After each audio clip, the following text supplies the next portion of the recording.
datang lagi nih di obrolan naik kelas di hari Jumat yang berkah ini, yang mendung dan seru hari ini. Hari ini bisa dibilang kita kedatangan tamu spesial ya. Bisa kan? Bisa dilihat juga bro. Bisa terlihat wajahnya di sini. Dan kebetulan nih tamu tersebut kita sudah cukup kenal lama, ya kan. Terlebih beliau juga bisa dibilang punya cerita di keluarga saya. Dalam artian gini. Ini obrolan keluarga atau gimana? Ya sedikit curhat lah ya, sedikit curhat. Sedikit curhat. Bapak pengusaha yang ini. Yoi. Produk yang dijual tuh favorit di keluarga saya, Pak. Begitu. Jadi kebetulan bapak saya tuh sering, gimana kalau makan di tempat ini dulu? Waduh. Kalau pulang kantor atau pas jemput pulang sekolah dulu tuh. Benar. Dari situ kayak pas gue coba, enak banget nih. Gitu. Nah, daripada gue curhat kelamaan, mendingan langsung diperkenalin aja kali ya. Nah, monggo Bapak yang di sini perkenalkan diri, Pak. Halo, nama aslinya Dimas Indra Karmuko, panggilannya Muco Karmuko. Kebetulan sekarang lagi running bisnis F&B namanya Bakso Bakwan Malang Cak Sukumis. Itu udah running sejak 1990-an lah ya, kira-kira. Dan kebetulan tongkat estafetnya lagi ada di tangan gue sekarang. Oh, begitu. Sumur lo dong ya, 1990. Dikit ya. Dikit kebetulan gitu. Legend sih bro. Alhamdulillah. Semoga ya. Jadi sekarang lo full megang 100% atau sedang dalam transisi atau gimana kalau di dalam bawah? Kalau secara objektifnya gue diperbolehkan untuk menghandle cabang-cabang di bawah gue dengan kendali penuh gue. Gitu. Tapi gue masih ketergantungan stok sama pusat. Which is om gue. Gitu. Sebenarnya seperti itu.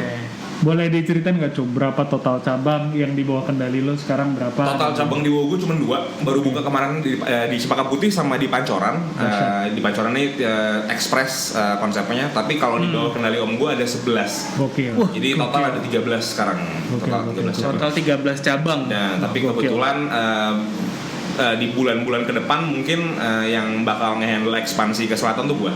Gitu. Soalnya timur dan pusat tuh sudah terlalu penuh ya, dan jadi jenuh gitu takutnya. Atau ketika gue buka di sana malah ngelawannya malah om gue sendiri.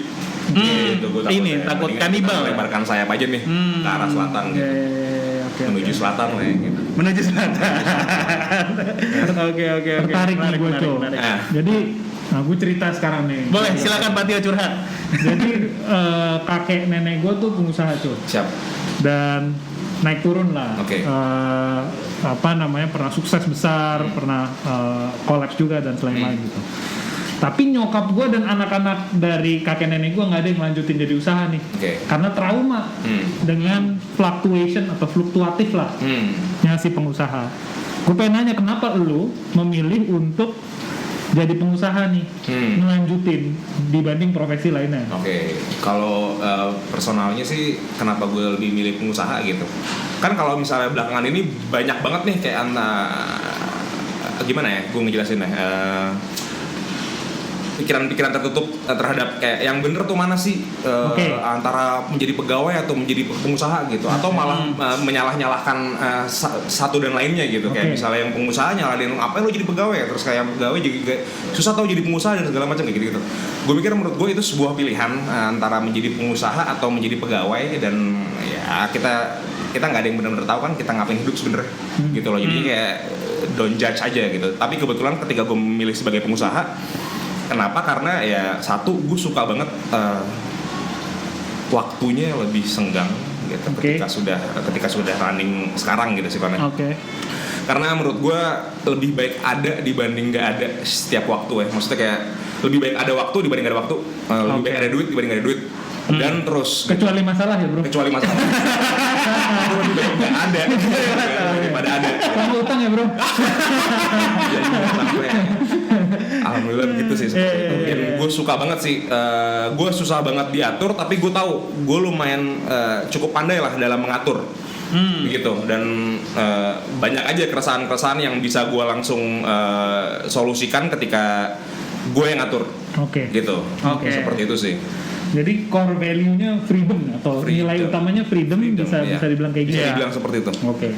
Berarti lu lebih ke arah kayak punya kebebasan dalam memilih apa yang lo coba jalankan berarti coy. Maksudnya kayak tadi kan lo sempat bilang tuh ada hitam putih kalau menurut gue kayak pengusaha atau itu, jadi lo lebih prefer untuk gue punya flexibility dalam menjalani bisnis lo, dan lo juga bisa decide apa yang akan gue lakukan dan apa yang mau gue coba capai gitu ya. Menarik. Seperti itu sih kira-kira. Keren. Ya walaupun sampai di titik yang ya bisa dibilang menuju stabil lah kalau sekarang. Maksudnya kayak gue cukup banyak bolak-balik jungkir balik di bisnis gitu. Ya mungkin ngabisin jatah gagal kali di masa lalu gitu sih. Gue sempat punya creative agency di Malang selama 6 tahun. Terus pindah lagi gue pernah jualan car fragrance yang macam ada namanya Sans ID dan segala macam terus-terusan dan akhirnya kayak ya baru make sense ketika gue nge-handle Caksu aja nih. Oke. Through up and down berarti ya. Jadi itu kayak klise kan? Klise. Gitu. Ya, tragedi yang sudah lewat adalah komedi kan. Benar. Tragedi yang sudah lewat. Mungkin kemarin waktu waktu gue melewati tragedinya ya sakit dan segala macam gitu. Tapi pas sudah lewat ya komedi jadinya. Oke. Gitu aja kan. Iya. Keren. Nah, gue coba challenge sedikit nih ngomongin masalah freedom. Gue yang ngomong, mengquote dari Bapak Sam Walton nih, foundernya Walmart, bahwa setiap pengusaha itu masih punya bos, namanya customers. Oh ya. Dia nggak marah-marah, dia tinggal ninggalin lo, bisnis lo kolaps. Yep. Jadi lo masih punya bos kan berarti. Nah, gue pengen, nah ini juga masing-masing pengusaha beda nih. Ada yang anggap customer aja, ada yang anggap customer partner, ada yang teman dan lain-lain gitu.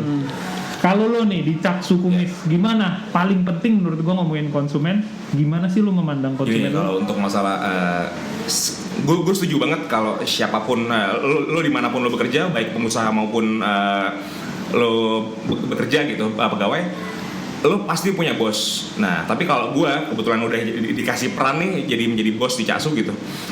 Bos gue masih ada Om Robi, ya kan, Om gue, bos utama. Terus gue masih punya konsumen sebagai bos gue. Dan kalau gue kepada pegawai itu gue kayak mereka bekerja untuk gue bekerja untuk mereka. Oke.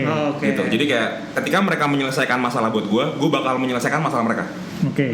Dan itu udah pasti sih. Kalau untuk konsumen sampai sekarang pun di semua Google Business dan di Maps-nya itu nomor gue. Gitu. Jadi kalau nggak salah gue bypass sedikit boleh nggak? Ada pertanyaan lo tentang leadership sama manage. Gak apa-apa nih. Gak apa-apa. Kita langsung bypass ke situ.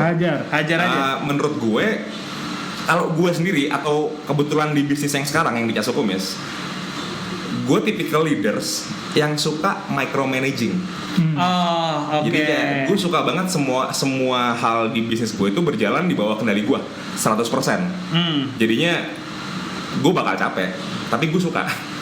Ya, kebetulan begitu kalau di Caksu. Kenapanya bisa dielaborasiin nggak? Kenapa? Karena sebenarnya kan ketika lo nggak micromanage, itu lo bisa memiliki waktu untuk memikirkan hal yang lain.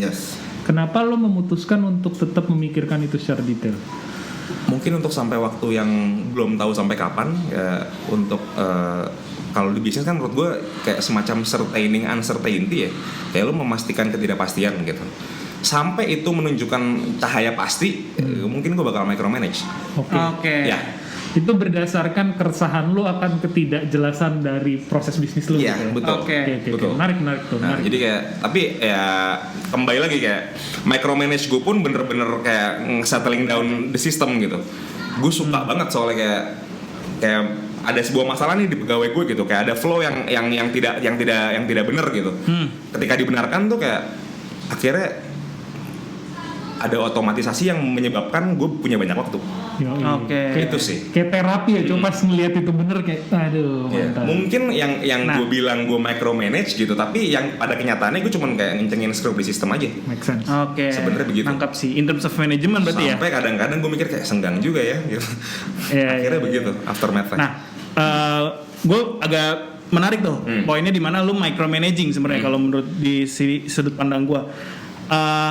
Apakah itu lo sebenarnya untuk menjaga kualitas dari produk lo sendiri si bakwannya itu? Apakah itu, sebenarnya salah satu alasan lo di luar yang tadi lo coba sampaikan ya? Maksudnya kan lo bisa dibilang udah punya 13 cabang nih, sampai lo harus micromanaging gitu. Dan gue nggak tahu, mungkin apakah itu lo akan overwhelm di situ, tapi lo goalsnya adalah untuk menjaga tadi yang lo sampaikan, dan yang kedua adalah kualitas dari si produknya gitu. Apa seperti itu, Coy? Bener nggak? Kalau goals jangka pendeknya, kenapa gue masih micromanage, karena awalnya dramanya ya bisnis tuh memulai sebuah masalah kan. Tuh. Dan kemarin sebelum gue bener-bener in charge di situ, taraf dramanya kurang baik lah di sana. Dan akhirnya gue percaya kayak losers have goals, winner have system. Nah, maksudnya kayak once gue implement good system, mulai berasa aja belakangan ini kayak di semua hal ya. Bukan masalah produk, bukan masalah service, bukan masalah apa, tapi kayak lebih kayak ini loh, ternyata kayak ada titik cerahnya ya ketika lo nge-develop sistem yang bener gitu. Itu aja sih. Wah, catatan mental tuh, bro. Bener sih. Loser have goals. Ya. Winner have system. Wow, that's good. Karena ya kalau lo ngomongin poverty trap dan segala macam itu sistem, itu corrupt system. Betul. Gitu. Kayak gimana cara ngelawannya ya pakai sistem. Oke. Gitu aja. Gokil, keren. Bukan pakai goals. Keren. Bukan pakai goals. Gue yakin nggak menang kalau lawan goals. Kalau lo mau upgrade dari UMKM menuju SMB menuju enterprise, nggak bisa pakai goals. Pakai sistem. Oke. Dan gue punya pertanyaan nih. Ngomongin dengan hal yang paling penting ada di bisnis lo, konsumen. Setuju nggak dengan konsumen itu hal yang paling penting? Ya, gue percaya itu. Oke. Then what's your system? Sistem lo untuk menjaga hubungan baik dengan konsumen seperti apa? Karena lo ngomong tuh nomor lo semua gitu kan. Lo punya sistem nggak yang bisa dibagi ke kita semua untuk kita bisa jaga dengan konsumen kita lebih baik? Gue bener-bener kan gue sempat diomongin juga tuh, ada teman-teman gue di advertising agency juga bilang kayak sekarang tuh marketing raja tuh rajanya tuh udah shifting tuh bukan dari konsumen tapi kemana gitu, gue lupa. Tapi kayak gue kebetulan di F&B kayaknya masih ya. Gue curhat sama teman-teman gue yang di F&B juga kayak enggak cuy, maksudnya kayak masih raja tuh konsumen tuh raja gitu. Nah, seberapa merajakan gue konsumen gue, seberapa gue rajakan, cukup gue rajakan sih sebenarnya. Kayak gue masih terima semua jenis komplain yang gue harus nyingkirin perasaan gue di situ. Dan gue bener-bener harus sangat rasional gitu melihat masalah yang terjadi. Dan bahkan ketika ada misalnya kayak baksonya kurang satu nih atau siomay gorengnya kurang nih dan segala macam, gue bakal ngasih free ongkir untuk menyelesaikan semua masalahnya.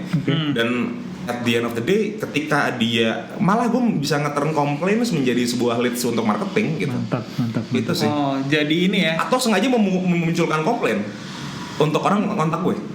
Akhirnya dia jadi database gue. Oh, menarik. Oke. Nah, lanjut lagi nih, Co.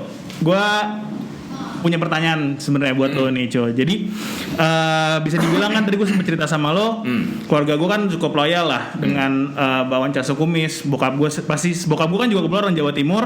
Dia bilang kayak ini otentik nih, Jawa Timuran banget rasanya gitu kan.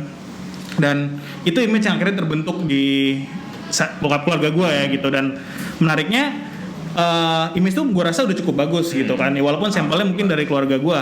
Tapi di sisi lain lo melakukan perubahan nih yang gue tahu ya, melakukan perubahan di identitasnya atau logonya Casu gitu, yang baru ya kalau nggak salah ya, Co ya.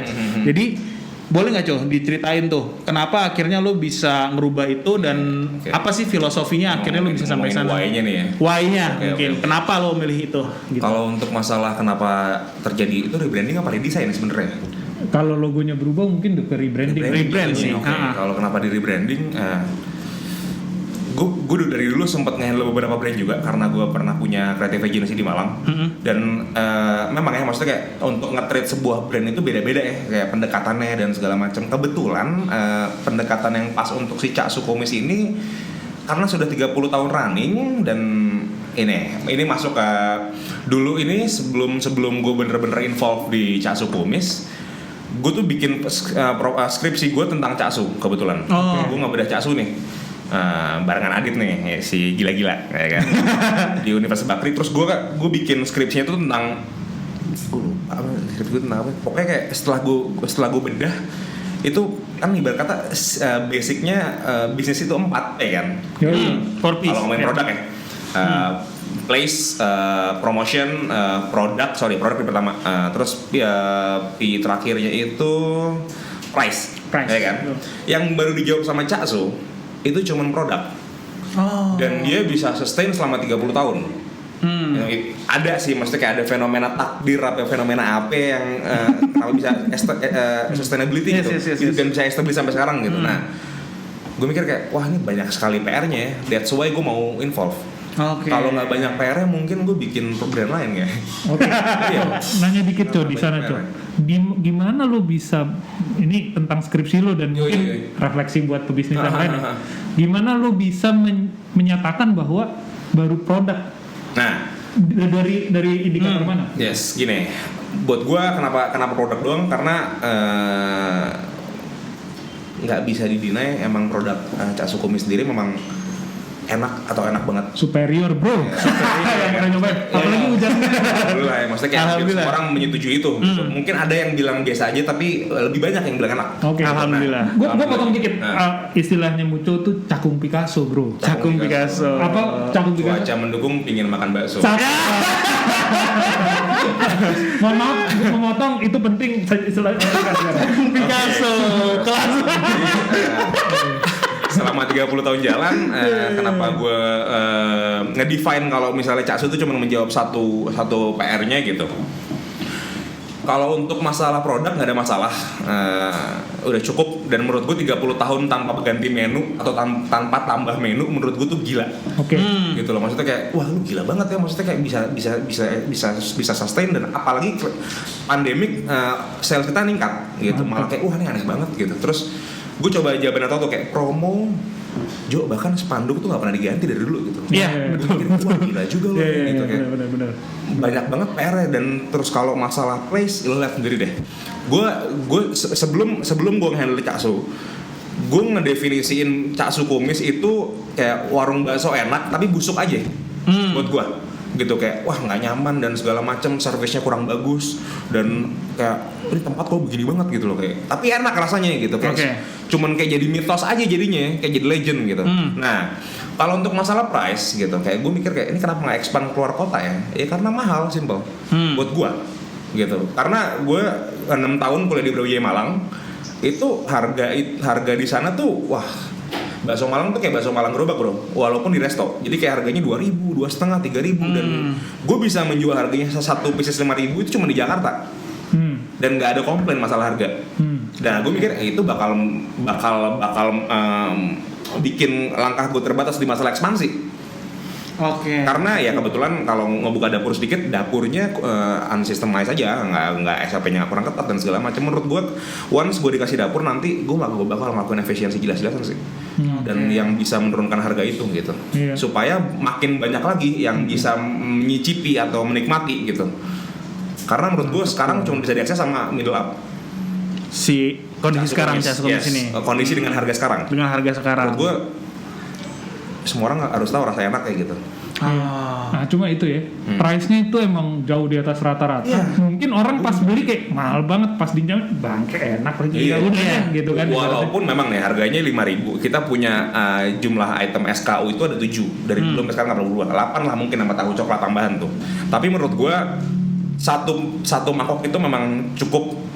Orang tuh makan 3 atau 4 tuh udah kenyang, which is 15 sampai 20.000. Sebenarnya murah gitu, tapi gue pengen lebih murah lagi sebenarnya. Gue nggak tahu nih bisa kecapean apa nggak ya, ketika estafetnya bener-bener dilempar ke tangan gue dapurnya. Dan gue pengen expand lebih jauh lagi aja. Tapi kalau sebagai konsumen, menurut gue beli Cak Su Kumis 3 tuh mitos bro. Lu sebagai konsumen Cak Su Kumis mitos bro. Lu tiba-tiba ada begitu, gimana kagak? Ini satu 5 bro. 3 mah mitos. Kalau 5 ujung-ujungnya 25 ya. Lumayan nih. Pricing nih. Apalagi Bapak Ogi nih. Nah itu dia Pak. 5 minimal mungkin ya. Kalau saya kalau bisa penuh mangkoknya 2, mungkin 2 Pak. Enggak, kalau 3 orang yang beli pulang dah lu. Kalau dine in ya 3-4 gitu. Tapi kalau berdasarkan kemarin gue dapat laporan penjualan Grab, itu SKU pertama yang bener-bener nge-boost sales itu satu bakso Malang isi 5 pieces. Memang 5 kalau bungkus. Makanya kayak itu pun ngedecide gue kenapa gue bikin Express, karena kayak ternyata dengan permainan menu di online order tuh kayak bisa bikin orang lebih impulsif ya, apalagi gue main satuan. Itu sih. Oh, lo diketeng ya berarti diketeng ya. Tapi cuma di cabang kendali gue doang yang gue mengerucutkan kayak isi 5, isi 6, isi 7. Dan gue pengen lebih cepat lagi. Gimana caranya orang tuh datang lebih cepat lagi gitu. Jadi tuh jangan dipersulit gitu. Jadi udah ada yang bundling, ada yang lu ketengin lagi, a la carte lah kita bilangnya sekarang. Karena ujung-ujungnya kalau orang-orang tokunya itu ujung-ujungnya mesen satuan. Kalau orang-orang baru itu mesennya ya udah terima jadi. Berarti lu mau main cepet. Sorry, motong dikit coy. Berarti lu sudah melihat ini ya kebiasaan dari si customer lo. Tadi kan lu sempat bilang customer kan ada raja berarti kan. Berarti udah lo tahu nih dengan lo lihat dia, oh berarti kalau yang modelnya bapak-bapak itu dia tahu nih, oh dia lebih suka yang ketengan. Kalau misal yang dari anak mudanya, ya udahlah paket aja biar nggak ribet gitu. Lo akhirnya yang ngerubah salah satu perubahan brand yang lo jalan itu dampaknya ke situ juga ya. Jadi lo ngelihat pattern dari customer yang udah lo coba observe ya, misalnya lo coba pelajarin sebelum-sebelumnya, so lihat oh ternyata mereka punya kebiasaan seperti ini. Baik customer yang modelnya bapak-bapak maupun customer yang anak muda gitu. That's why akhirnya lo coba bikin sistemnya seperti itu. Dan aftermath-nya sales gue up. Oh, karena otomatis ya. Karena mempercepat proses transaksi. Menarik banget. Apa yang akhirnya bisa dibilang kayak mungkin kalau orang bilang unique selling point-nya kali ya. Apa yang unik dari produk lo gitu, yang akhirnya orang beli tuh produk, yang beli bakwan lo gitu. Karena saingan gue nggak cuma bakso Malang, tapi bakso jenis baru yang dengan fun yang sangat besar juga gitu. Gue jadi lawan gue. Tapi ya ujung-ujungnya rasa bro. Ujung-ujungnya rasa karena ya? Banyak orang berlomba-lomba untuk menjadi pengusaha bakso. Tapi jalannya bukan dari produknya dulu. Gitu. Ya banyak raksasa besar bakso sekarang ya yang tiba-tiba muncul dengan kayak buka 10 cabang di Jakarta dan segala macem. Atau banyak yang tapi frozen. Yang gitu. Ya maaf. Di sensor aja ya. Tapi kejadian. Frozen bro. Nah maksud gue kayak frozennya tuh kayak bener-bener lu pernah makan bakmi ayam, ada bakso di situ. Ya rasa baksonya kayak gitu. Ya kalau di mie ayam enak, tapi kalau lo menyajikan semangkok bakso panas gitu nggak bisa. Lo bisa kayak gitu nggak bisa. Produk menurut gua. Apalagi ini makanan yang lo nggak perlu nyuruh orang tahu cara makannya. Ini tuh udah lama. Udah generik udah aja. Ratusan tahun dan udah resep moyang gitu kan ibarat kata. Dan nggak bisa. Bahkan ada konsumen banyak konsumen yang ngasih tahu kita cara makannya yang bener. Bingung nggak lo? Jadi kayak ini kan harusnya ada mie, udah dikasih mie. Ini kan harusnya ada kayak gini karena mereka udah tahu gitu. Mereka udah tahu cara makan bakso. Mereka pernah makan bakso sebelumnya atau sebelumnya belum pernah makan jakcasu. Mereka tuh pernah makan bakso gitu. Dan enak itu relatif, nggak enak itu mutlak. Wah, gokil. Benar. Enak gue absolut. Alhamdulillah. Dan banyak yang mengaku ya udah, jadi kayak udah aman. Kita pertahanin enaknya aja. Kebetulan kita udah lepas dari trap nggak enak. Ya udah kan, lebih gampang mulainya. Lanjut lagi kita Cap. Nah, ini gue mau coba bicara mengenai leadership nih. Balik lagi ke konten kita mengenai diskusi kita mengenai leadership. Jadi mungkin tadi lo sempat ini ya mention mengenai lo jiwa kepemimpinan lo seperti apa gitu. Dan mungkin lo bisa share nggak sama kita kayak seberapa penting sih lo akhirnya harus memiliki jiwa kepemimpinan itu untuk akhirnya lo mencoba mencapai target yang akan lo coba raih di akhirnya gitu. Seberapa penting sih peranan lo? Seberapa penting sih lo sampai di level micromanaging yang tadi lo bilang? Seberapa pentingkah lo nge-manage hal-hal kecil itu? Seberapa penting akhirnya lo coba melakukan rebranding itu? Nah itu gue mungkin dari sudut pandang lo sebagai pemimpin dan lo sebagai manajer juga, asin karena lo micromanaging kan. Seberapa penting itu bisa di-share nggak Cok? Gue awalnya sempat kebingungan tuh kalau ngomongin masalah kalau kayak menentukan pattern leadership seperti apa awalnya gitu. Nah terus kayak lama-lama gue belajar dan terus kayak gue mikir emang ya maksudnya kayak leadership itu emang form bukan born gitu kan. Jadi kayak Terus gue pernah Ray Dalio pun ngomong nih, Kasih konteks dong, Ray Dalio itu siapa? Ray Dalio ini sebuah autor penulis ya? Penulis juga, terus kayak siapa? Dia apa? Bridgewater. Dia apa? Gue tahu dari Tio juga nih. Beberapa tahun silam gitu. Gila juga nih orangnya. Dia salah satu pengelola keuangan terbesar lah under Bridgewater Capital. Monggo lanjut. Kenapa tuh Ray Dalio ngomong apa? Dia ngomong kayak lo harus menentukan tujuan lo sendiri sebelum tujuan lo ditentukan sama orang lain. Oh, dalam tuh. Dan akhirnya ya kebetulan gue bisa menentukan tujuan gue sendiri gitu. Akhirnya yang lain pada follow. Oke. Ya nggak ada, bukan masalah bener atau enggak gitu. Soalnya kayak if you don't do it, somebody else will. Gitu. Ya ketika lo bener-bener do it correctly. Gitu aja sih menurut gua kalau ngomongin leadership. Dan ketika lo menjadi leader, kalau gue tipikal yang ya seperti itu, orang bekerja untuk gue bekerja untuk orang. Gue bakal memudahkan cara dia bekerja, gue bakal ngasih semua tools dan gearsnya, dan gue nggak mau menghambat mereka. Gitu. Banyak yang kayak bossy itu juga udah super salah sih menurut gue. Atau mungkin benar di skala yang tertentu atau bisnis tertentu, tapi menurut gue kayak buat F&B atau buat bisnis-bisnis yang common lainnya nggak bisa sih. Coba expand maksud lo bossy dan kenapa menurut lo itu salah? Gini, maksudnya kayak kalau orang kalau ngomongin data, berapa banyak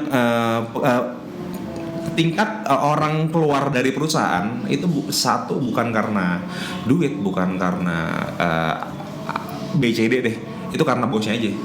Maksudnya kayak kalau lo nggak bisa ya human to human ke mereka selain lo profesionalitas secara profesional, ya nggak bisa tercapai menurut gua. Gitu. Dan lo mencontohkan nggak cuma masalah kerjaan doang kan, masalah hidup pun lo bakal mencontohkan ke mereka juga kan. Gitu loh. Jadinya kayak ketika mereka bekerja untuk lo, which is kayak mereka bikin hidup lo, bisnis lo lebih efisien. Cobalah lo bikin mereka ngebikin cara kerja mereka lebih efisien, lo lihat ya hasilnya ntar. Nangkep. Berarti lo di role modelnya kan, lo ada contohnya dia. Gue menempatkan gue di sistem yang gue menjadi role modelnya. Mau nggak mau gitu. Antara gue di depan atau enggak, gue keseret-seret sama sistem yang gue bikin. Gitu aja. Nah, bisa nggak gue simpulkan bahwa orang yang pasif atau lebih wait and see itu dia melihat lebih long term, karena dia melihat bisnisnya ini akan dia jalanin puluhan tahun gitu ya. Sedangkan yang agresif dia pengen dapet short term gain, makanya dia agresif. Safe to say nggak gue bilang kayak gitu? Bisa dibilang seperti itu ya. Nah makanya masuk ke pertanyaan gue yang selanjutnya tentang long term nih. Lo ngelihat masa depan gimana, Cow? Pertama, masa depan Caksu. Ketika lo emang pengen main di game ini secara jangka panjang, apa vision besar lo? Gue kayak pernah tiba-tiba kayak hayalan babu di siang bolong lah, kayak mimpi siang bolong lah.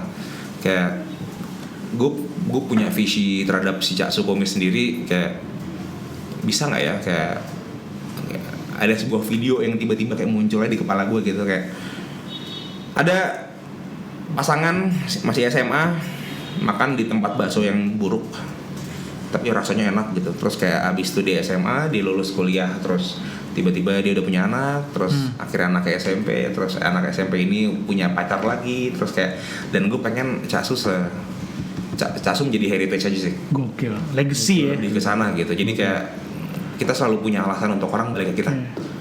Kalau gue seperti itu. Kalau untuk si Caksu Komis sendiri, kalau untuk masalah personal, visi gue satu, gue bermanfaat bagi banyak orang walaupun gue bakal capek, atau gue bisa berbagi dengan apa yang gue punya aja sih. Itu aja sih kalau gue nggak pernah muluk gue kalau tentang visi personal. Yang penting gue bisa tetap improve dan gue tetap belajar, atau bisa ngajarin orang, atau bisa berbagi deh gitu, nggak usah ngajarin deh, bisa berbagi banyak orang deh.